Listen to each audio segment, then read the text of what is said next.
Hi, it is November 1st, and I'll bet you guys think that I must have left the country, given up the ghost, and packed my bags and took off, but I didn't. I'm still in rural Utah, and I don't know if I've explained it or not, but for the last 2 months, I have been liquidating the company that me and my mom own together, and it's been pretty stressful. That's why I have the cold sore. Stress always brings out those wonderful things, you know. But with the help of my mom and my kids, Brandon, Kyle, Weston, and Brianne, I have got it done. We've liquidated. I just picked up the last check for an auction. And so anyway, I know that I haven't been here and I apologize so much, but I just didn't have the time to spend making videos. Keep the garden growing, take care of the fruit in the orchard, take care of the fruit from my mom's apple trees, take care of the peaches that happen to appear at my house, along with all the tomatoes and the Brussels sprouts and the cabbage and the squash. So you guys are the ones that took the brunt of it, and I am so apologetic, but maybe we'll do better this year. So today is Friday, and it's a good day to tear the garden out. I think that this is going to be the very last day of the season where it's going to be fairly nice. Well, I think next weekend it's supposed to be pretty nice, but I'm going to be kind of busy next weekend. So I'm going to tear everything out of the garden today, and I just wanted to show you kind of what a garden looks like at its very saddest time. So look at those poor sad little zucchini plants. And that was Cocozella, and over there's some tomatoes, and Brussels sprouts are still standing tall even though there's no fruit on them. Oh, look at the poor squash plants. And everywhere I look, it's just brown and it's froze, and it's just not very appealing, is it? So today I'm going to clean everything out, and then maybe when I get done, it'll be looking a little bit better. One of the things I did want to show you is, see this little tiny box? I don't think it's probably 24 inches across, maybe by 36 inches long. And I did get this many carrots. So I'm pretty happy about that. That was an experiment I tried, and I think next time I'll plant those little short, stubby carrots that only get about that long. But I think it worked out good. So I'm happy. All right, so it might not be beautiful, but put a layer of snow on it and it'll be fine. All of the plants are out. I do have a few more I've got to dispose of that are in those two beds, but they have been pulled up, with the exception of the Brussels sprouts. And the root system on those trees is such that I can't pull them out. I'm going to have to dig them out with a shovel. And so I thought maybe I'll just leave them. They're green. Maybe the deer will eat them instead of the herbs that I have still in my flower beds. A friend of mine said even the deer won't eat those horrible things, but we'll see. We'll see. So I want to show you exactly what I dug up and a couple of things that I think might be of interest to you. So hang tight. It was still pretty warm for the most part. But that wind comes up and it just gets cold really fast when the sun gets going down. But I wanted to show you what I did. Out of air. I showed you a minute ago how many carrots I've gotten. And then I kept digging. I had quite a few onions that I still needed to dig up. We had used them in a bunch of the items, the recipes that we had canned. And so there weren't that many, but I'm pretty happy with what I got, and we'll kind of talk about that too. But I had a surprise when I dug up my sweet potato vine, and then I dug the dahlias, and we'll talk about them too. So here we go. All right, so there's the carrots, and this is kind of this bucket is probably 24 inches by 18 inches or something. Right over there are the yellow onions. These here are the purple that I got, and if you'll notice, some of them are quite big. Now, underneath those dahlia bulbs are where the white onions are. And I think I got the best yield from the red ones. I think there were more of them and they were bigger, but none of them are real horribly big. I mean, there's a couple of them that are, but a lot of the onions are about this size. And I think the reason, well, first of all, this will be fine for me because I don't need a big, huge onion for most things if I'm just cooking for myself. But I don't think that I fed them enough. Onions are real heavy, heavy eaters. And I think that that's one of the reasons why the roots are so long on most of these is because they were trying to get nutrition, more nutrition. And I also don't think that we had enough soil in those gardening bags.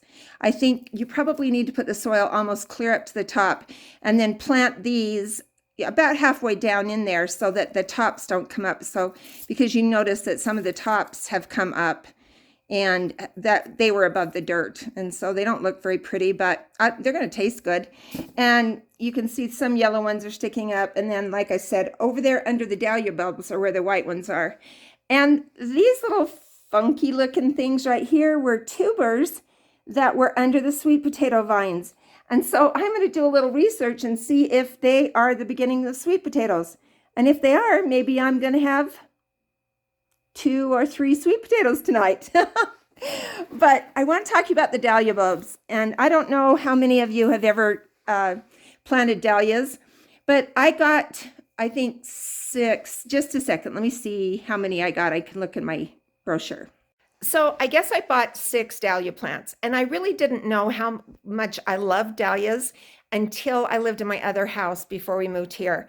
And we had a big long deck, and just on the side of that deck was a big flower bed. And in that flower bed, I started out with 10 dahlia plants. And the flower bed had to have been at least 25 foot long and about 4 foot wide.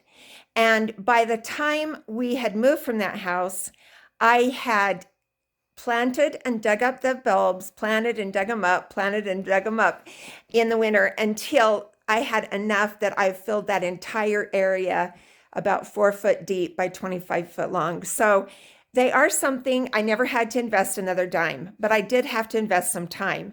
And that's what I'm going to talk to you about right now. So dahlias create tubers at the base of the plant.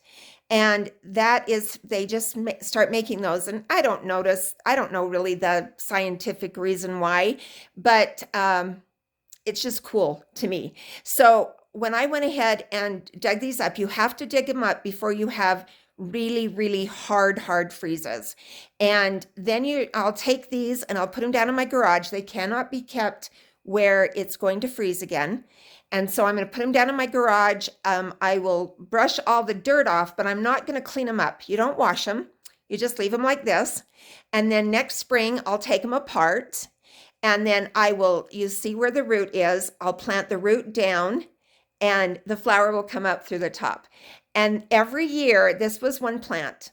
So there's a few that I got off, that I broke off before I pulled this out because it was getting cold and I decided I didn't want to just spend so much time with them. But here's 1, 2, 3, 4, 5, 6, 7, 8 plants that I'm going to get besides the ones that I broke off. And so that's pretty cool. So next year, I won't have to buy any dahlia plants. I'll just prepare my beds I had them in flower pots this year and they did really, really well. And they were big and they were beautiful. They had beautiful yellow and orange and kind of a red color, just beautiful flowers. And I'll probably have to plant at least probably 6 flower pots next year. Or maybe I'll put them in a flower bed. I don't know. But I just know that I love them.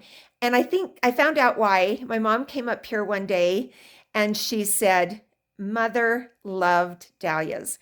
Well, Mother was my mom's grandma. And that's what they called her, was Mother.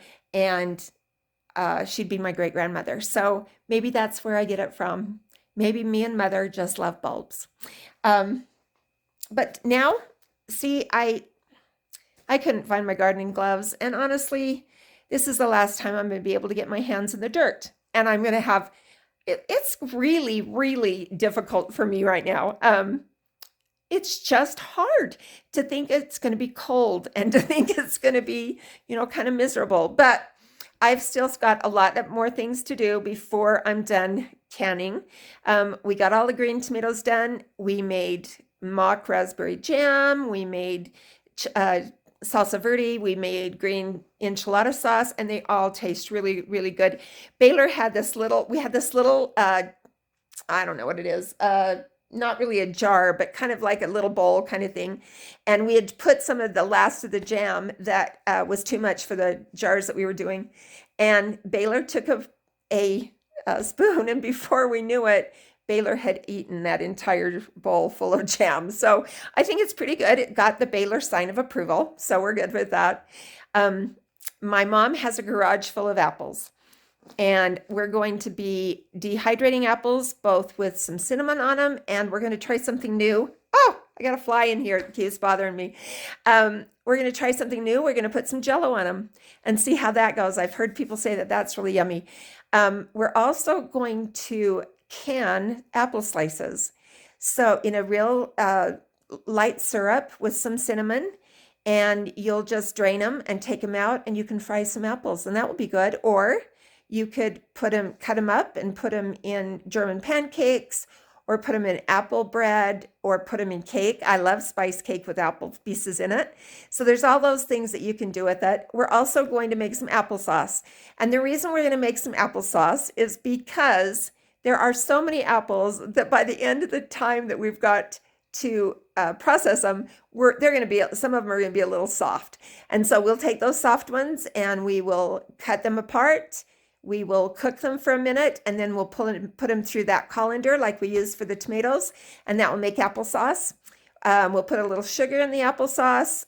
Yes, I know I could just do it natural, but I don't like natural applesauce. I like it with a little sugar. I like it a little sweet, and I like it a little cinnamony, a little spicy. So we're going to do that. And applesauce, it's not just for your babies. It's not just for your kids that like that when you can't get them to eat anything else when they don't feel very good. Applesauce is great in cakes. It's great in bread. It's good for you. Sometimes I'll open a can of applesauce because that's all we've had. We haven't ever canned applesauce before or bottled it before. And so sometimes I'll just open a can of applesauce and eat it for dinner. And yes, I know. That's probably why I look the way I do. I promise sometimes I eat healthy, but sometimes I just look at sweet potato tubers and wonder if I can make dinner out of them. So I don't want to give this up. I don't want to give you guys up. So next week, we're going to talk about the successes I had in my garden and the failures. And I think I had great success in some things and I had ultimate failure in others. And no, Hannah, the onions were not a failure. When you look at what we have in that little bucket, we have used onions through every recipe that we have made this year. And we did not have any onions that came from our dehydrated or our freeze-dried stock, and none that came from the store. They all came from the garden. And we've done a lot of things. We've done soups, we've done salsas, we've done chili verde, we've done enchilada sauce. We've done tomato basil soup, and it has a little onion in it. There's all kinds of things that we made that had to have onions. And all we did was we just walked out in the garden and dug them up. So Hannah, the onions were a success at my house. I hope they were at your house.